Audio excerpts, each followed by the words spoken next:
इस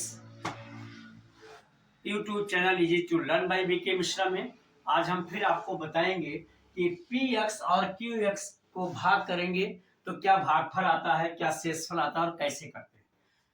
सबसे पहले तो हमें एक बात का ध्यान रखना है, जैसे यहाँ लिखा है पी एक्स बराबर एक्स की घात 4 ऋण 3 एक्स की घात 2 धन 4 एक्स धन 5 और जी एक्स लिखा है एक्स की घात 2 धन 1 ऋण एक्स। तो हम घातों के घटते हुए क्रम में लिखें, पहले हम इसको व्यवस्थित करते हैं फिर भाग करते हैं। तो आइए व्यवस्थित करते हुए ही हम सीधे लिखते हैं। इसको हम लिखेंगे x की घात 2 और पहले ऋण x लिख लें, घातों के घटते हुए क्रम में लिखेंगे और धन 1।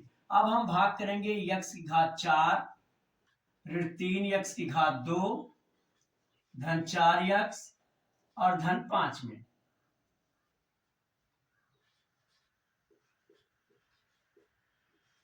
अब हमें भाग करने के लिए अभी जैसे हम गिनती का जब करते हैं तो हम पहाड़ा पढ़ते हैं, ठीक यही काम यहाँ भी करना है। या तो उसके करीब पहुंचता है या उससे छोटा रह जाता है जब गिनती वाला करते हैं, लेकिन यहाँ हमें बराबर करना ही है पहले पद को, चाहे जैसे भी। तो x की घात 2 है, x की घात 4 आना चाहिए। कैसे हम करें, तो हम ये जानते हैं कि यदि आधार समान हो तो घातें गुणा करने पर जुड़ जाती हैं। तो x की घात 2 में अगर x की घात 2 से गुणा करें तो x की घात 4 हो जाएगा। इसलिए आइए हम यहाँ x की घात 2, तो ये हो जाएगा x की घात 4 और इसका इसमें हो जाएगा तो ऋण x और धन x स्क्वायर का हो जाएगा। तो ये हो जाएगा ऋण 3x की घात 3, अरे सॉरी, यहाँ हो जाएगा x की घात 3, कहीं नहीं है इसलिए इसको लिखना तो पड़ेगा ही। अब हमारा ये आएगा 1 है और ये है x स्क्वायर, तो हम इसको लिखेंगे, ये आ जाएगा धन x स्क्वायर। थोड़ा हमें ध्यान भी देना होगा, कोशिश हम करते हैं कि जो आधार जो घातें समान होती हैं आधार के साथ उन्हें हम एक नीचे लिखते हैं, लेकिन अब ये जगह नहीं थी तो या तो हम इसको बाहर लिखते या यहाँ लिख लिया। तो हमें ध्यान रखना है कि इसके साथ ये घटेगा। तो आइए अब हम इसे घटाते हैं, घटाने पर निशान बदल जाते हैं जैसा कि हम लोग पीछे बीजगणित में पढ़ चुके हैं। अब ये तो कट जाएगा क्योंकि दोनों के गुणांक बराबर हैं, निशान विपरीत हैं। अब ये x की घात 3 ऊपर में कहीं है नहीं इसलिए, और ये धन में हो गया है, तो यहाँ हम पहले लिख लेंगे x की घात 3 और ये ऋण 3x स्क्वायर है और ये ऋण x स्क्वायर है, दोनों ऋण हैं इसलिए एक साथ जुड़ जाएंगे तो 4x की घात 2 हो जाएगा। और फिर यहाँ पूरा जितना बचा हुआ पद है उसको हम उतार लेते हैं, धन 4x और धन 5। अब हमें पहले पद का गुणांक बराबर करना होता है जैसा कि पहले हम सीख चुके हैं। अब यहाँ अगर ये धन है ये भी धन है, कोई दिक्कत नहीं है, दोनों बराबर हैं इसलिए हमें धनात्मक गिनती से ही गुणा करना होगा। अब हमें x से अगर हम इसमें गुणा कर दें धन x से तो ये हो जाएगा x की घात 3। अब यहाँ हो जाएगा x की घात 3 और इस धन x का इस ऋण x में होगा तो ऋण x स्क्वायर हो जाएगा, जो यहाँ लिखा है इसके नीचे ही लिखेंगे। और धन x और धन 1 का गुणा ये हो जाएगा धन x, जहां हम 4x के नीचे लिखेंगे। अब हम इसे फिर घटाएंगे जैसा कि हम भाग करते समय करते हैं, तो जो निशान बदल जाते हैं। बीजगणित में हम क्या करते हैं, निशान बदल लेते हैं। दोनों का गुणांक बराबर है, x की घात 3 का भी 1 है, x की घात 3 यहाँ भी है, इसका भी 1 है, लेकिन दोनों के निशान विपरीत हैं। अर्थात कि 3 रुपए अगर आपकी जेब में थे, तीनों खर्च हो गए तो 0 बचा। इस प्रकार से ये मेरा कट जाएगा।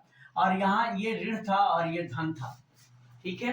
मैं मान लो किसी के आप 4 रुपए कर्जदार थे, उसे 1 रुपए लौटा दिए तो 3 ही बचता है। इस तो हम यहाँ 3x बचेगा, लेकिन बड़ी संख्या का ही हम निशान लिखते हैं इसलिए लिखेंगे 3x की घात 2 और ये धन 4x था, ये ऋण 4x था। 4 रुपए आपके पास थे, 1 रुपए खर्च हो गए तो 3 ही बचेगा, तो यहाँ धन 3x हो जाएगा और ये फिर धन 5 हो जाएगा।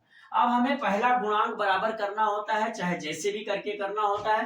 तो ये x स्क्वायर है, ये ऋण 3x स्क्वायर है, ये धन में है ये ऋण में है, तो सबसे पहले तो हमें यहाँ ऋण लिखना होगा जिससे कि हमारा ये भी ऋण में आवे, क्योंकि बिल्कुल बराबर लाना होता है। और 3 से इसमें गुणा कर दे तो 3x स्क्वायर हो जाएगा, इसलिए यहाँ 3 से करेंगे। अब इसमें 3 से करेंगे तो ये आ जाएगा ऋण 3x स्क्वायर और इस ऋण 3 से ऋण x में करेंगे तो ऋण ऋण का गुणा धन, ये हो जाएगा धन 3x और इस ऋण से धन 1 में करेंगे तो ये धन ऋण का गुणा ऋण होता है इसलिए ऋण 3 आ जाएगा। अब हम इसे घटाएंगे, घटाएंगे तो निशान बदल जाएगा, ये धन हो जाएगा ये ऋण हो जाएगा, और ये भी धन हो जाएगा। ये गुणांक दोनों बराबर है, निशान विपरीत है इसलिए कट जाएंगे। यहाँ भी वही कंडीशन है, गुणांक बराबर हैं, घात बराबर है और निशान विपरीत है इसलिए ये कट जाएगा। और ये दोनों धन में हो गया इसलिए ये जुड़ जाएगा। अब इस तरह से जब मैंने भाग किया तो मेरा आया भागफल। सबसे हमें केवल भागफल और शेषफल बताना है, तो भागफल मेरा आएगा, ये आएगा यक्स की घात 2 धन यक्स और ऋण 3। और जो शेषफल आया है, शेषफल ये मेरा आया है 8। बहुत ही सरल तरीका था, बहुत अच्छी तरह से हम कर सकते हैं, थोड़ा सेंसिटिव रहना होगा। हाँ, अपने उत्तर की जांच के लिए हम ये भी कर सकते हैं कि हमने जो भाजक से और भागफल दोनों को गुणा करें और शेषफल जोड़ दें तो भाज्य के बराबर आ जाता है। मेरा उत्तर तब सही है। ये अपनी संतुष्टि के लिए आप ये कर सकते हैं।